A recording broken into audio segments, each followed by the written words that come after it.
marijuana, pills, mind-changing chemicals, and heroin. These are all part of the drug abuse problem, one which grows daily. It seems that man has a low pain tolerance. He cannot or will not endure any pain without using some kind of drug to separate him, if only momentarily, from the problems of day-to-day living. To sum up, it's not the chemicals being abused that's important, it's the reasons why they are being abused. For the businessman, drugs may be an escape from the pressures of competition. For the housewife, an escape from family obligations. For the professional, an escape from decision-making. And for the student, a brief respite from conformity. The problem is clear-cut, the drugs are well-known, the users have been identified, but the solution is not so easily defined. We have to turn people around, help them get rid of their chemical pacifiers, and turn them on to living. It won't be easy, but that anything really worthwhile seldom is. The Narcotic Addiction Control Commission is working on the problem in 3 program areas. We'll comment on research and rehabilitation and concentrate on our prevention program. To prevent drug abuse, we have to know its dimensions and the conditions which promote it. Conditions such as environment, how one sees his role in a complex society, and how one is affected by the attitudes of family, friends, and co-workers. Research will give us the key to the why and what of the drug problem. Why people turn to drugs as an escape or problem solver. What drugs are being abused and why. The Commission's rehabilitation program is geared to the heroin addict who is a troubled person both in mind and body. After detoxification, the addict is given whatever medical and dental care is needed, and then he is guided through a series of psychological tests, sessions of group therapy, and individual counseling where needed. Special emphasis is placed on either learning a new trade or brushing up on previous skills that will enable the resident to return to society as a useful, productive, drug-free citizen. Our prevention effort is geared to everyone, from the tykes in kindergarten to the senior citizens and all who fall in between, because everyone has the potential to become a drug abuser. It's up to the prevention unit to maintain a constant flow of drug information to the general public, to act as a prime mover in community involvement, and to provide the support services and know-how at the grassroots level so each community can mount an effective anti-drug abuse program, which will be innovative and endurable. The approach to drug prevention is as varied as the local community's assessment of its particular drug problem. The initial step in prevention is communication. We figured if people could find the time to read, they could learn. Our first publication, Attack on Narcotics, was off the press in early 1967. It outlined the story of narcotics, and it described how drugs such as opium were cut and converted into heroin. It outlined the treatment of an addict. It explained withdrawal and group therapy and revealed plans for the state's extensive rehabilitation program. It also gave us a close-up look at the addict, who he was, what he was, and the reasons why he would rather be hooked than helped. This was the first step, the beginning of the public awakening to the drug problem. We were at the starting line, and we knew we had a lot of ground to cover and millions of people to reach. And what is even more important, we knew how to do it. We began our people-to-people drug education program in early 1967 by opening 7 community drug abuse prevention centers in the New York City area and in Buffalo, the areas most affected at that time by the heroin problem.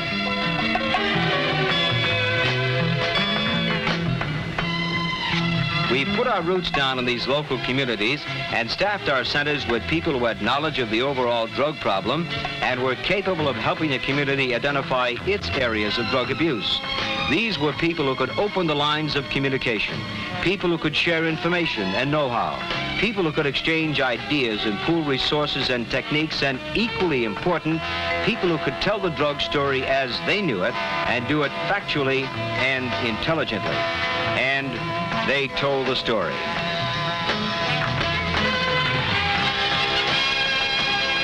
Using film, slides, and audio tapes in elementary, junior, and senior high schools. The visual aids were used primarily to break the ice, to establish a starting point for the give and take in the rap session which followed. The students were quick to point out their views on drugs, their overall attitude to the whole drug scene, parental influences, peer group pressure, and other problems often related to but not confined to drugs. The staff members have learned well how to talk with students and not at them. And on occasion, an ex-addict would share his drug experiences as he lived them. Center staff members were also busy filling their monthly calendars with speaking engagements for service clubs, PTAs, and church groups. They were willing to communicate with any group, large or small, who showed concern about the drug problem. And very few, if any, communities were totally immune to the drug problem. And when known addicts wanted information on the Commission's rehabilitation program and methods of certification to it, they found the help and advice they needed right there in their own hometown. Staff people explained the program, the locations of the centers, and the addicts' rights covered under the law. And still working at the local level, our center reps were out in the field conducting seminars for community leaders and professional groups so they could become part of our teacher power. These were the people who would be effective in organizing an ongoing drug education program. We had developed our attack, increased our knowledge, and equally important, we were communicating, engaging in long-range people-to-people dialogue, seeking answers to a complex problem. As our staff expanded and our knowledge increased, so did our need for a new attack, a broad-based informational quarterly that touched all the bases of drug fact. Then the printed word exploded with additional drug facts, and we spread the word with our pamphlets, each one factual and right to the point. These are only a small sample of the pamphlets and booklets available to the public just for the asking.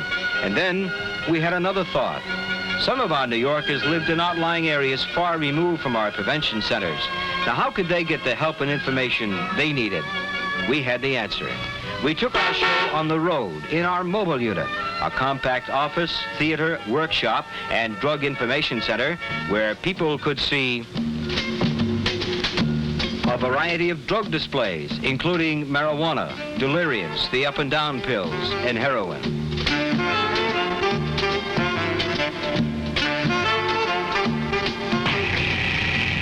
They could watch films on the drug abuse problem and listen to the voices of former addicts. As a matter of fact, the first time I took off, it was in a house with 12 people, 12 kids like the same age as myself, 14, 15, 16. Today, out of that 12, there are only 4 alive. The rest are all overdoses or things related to heroin, such as cirrhosis of the liver, behind advanced cases of jaundice, or whatever, but they were all, one fellow even hung himself. This was part of the message we had to get across to young and old alike. And we were making progress with our mobile unit, but the public was asking for more. More community drug abuse prevention centers, especially in upstate New York, where the public was concerned with the increased abuse of amphetamines, sleeping pills, marijuana, and LSD. So in 1968 and 1969, we opened 8 new centers. In Rochester, Syracuse, Utica, Binghamton, Albany, Nassau, Suffolk, Queens, Westchester, and Rockland counties, giving us a total of 16. This is Commissioner Dolans with members of our professional relations staff, people who are working with other pros, doctors, lawyers, nurses, and teachers, trying to get our message across and helping them train others to cope with the drug problem. Our staff people work with students and administrators to help them pinpoint the scope of the drug problem and then together work out ways to combat it. Our specialists are working with narcotic guidance councils on methods of training, funding, and the necessary follow-up.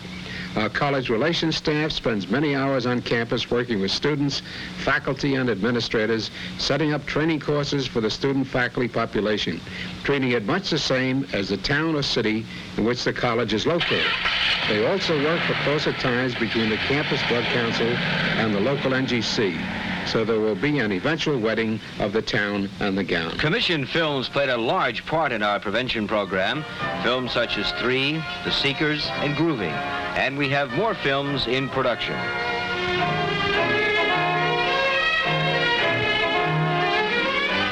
These films deal with topics for elementary students, parents, and the Black and Puerto Rican communities because the need for them is great. But greater still is the need for involvement by the people of hometown New York State. They wanted to join the fight. They had some ideas, but they needed direction. And that direction came from the Duryea Bill of 1968. Here is Speaker Perry B. Duryea, Jr.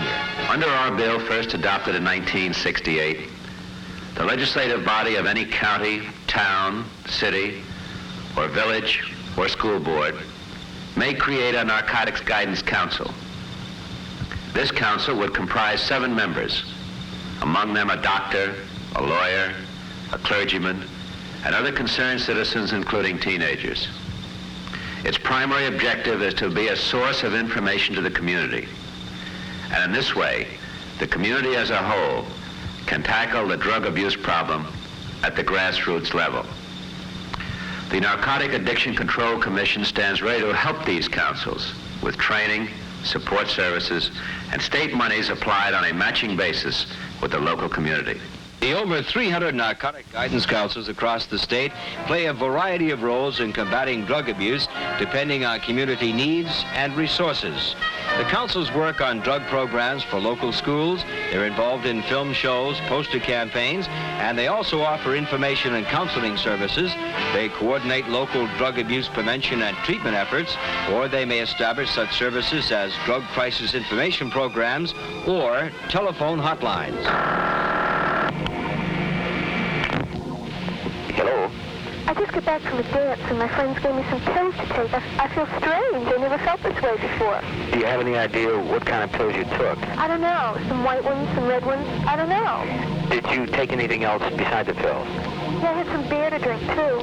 Now, is there anyone there with you right now? My boyfriend's here. Has he taken anything? No, but I didn't. I'm Now, scared. look, don't panic. Have your boyfriend write down this number where you can get some help. Here's the number, 678-9090. The instant communicators, TV and radio, gave us public service airtime to carry our message into the homes of some 18 million people. During many TV program segments from sign on to sign off, the focus was on drugs, and commission-produced spots like this one filled the home TV screen. Springtime and a quiet flow into summer. A time for nature to spring out fresh and new. A time to grow, and a time for you to grow into the kind of person you want to be.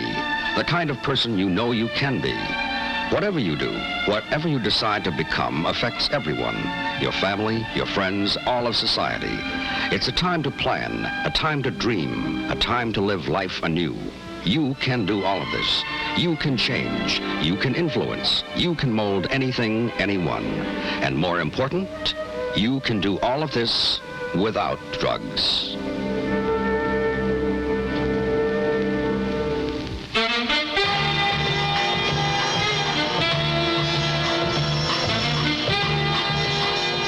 Radio stations gave us good spot coverage at home or on the road. The New York State Narcotic Addiction Control Commission asks you to listen to a young drug addict. Between 35 and 50 over a period of 3 or 4 years. The question asked was, how many times have you tripped out on mind-changing chemicals? He was also asked why he tripped at all. His reply, defiance. He said there is no defiance in doing something the so-called establishment already does. This addict also said he had personal problems. Defiance, personal problem. Reasons to damage your brain.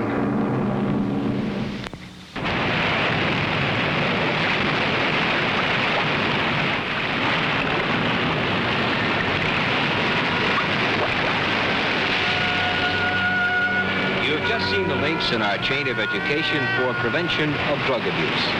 There are no easy solutions, no pat answers, no proven formulas in dealing with the drug problem. Our message has always been not don't take drugs, but why take drugs.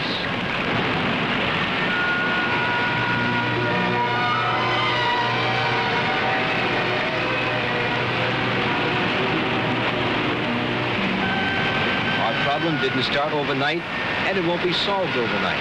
With everyone working together, teachers, housewives, businessmen, and students, we will get our message across. I'm a girl who likes to plan the future. I've always had my own dreams about the future, and I want very much for them to come true. I don't want drugs to spoil it. First of all, I want to be happy and have a family, and if I take drugs, it will probably ruin it for me. I think people who take drugs are phonies who don't want to or can't face reality and the problems that face them. I also think that there are selfish people who don't care about their parents and their friends who care about them, but just think about themselves. I think that drugs and a worthwhile and happy future don't go together, and I want to have both. She got our message, and now she'll tell others. You can't make it with drugs.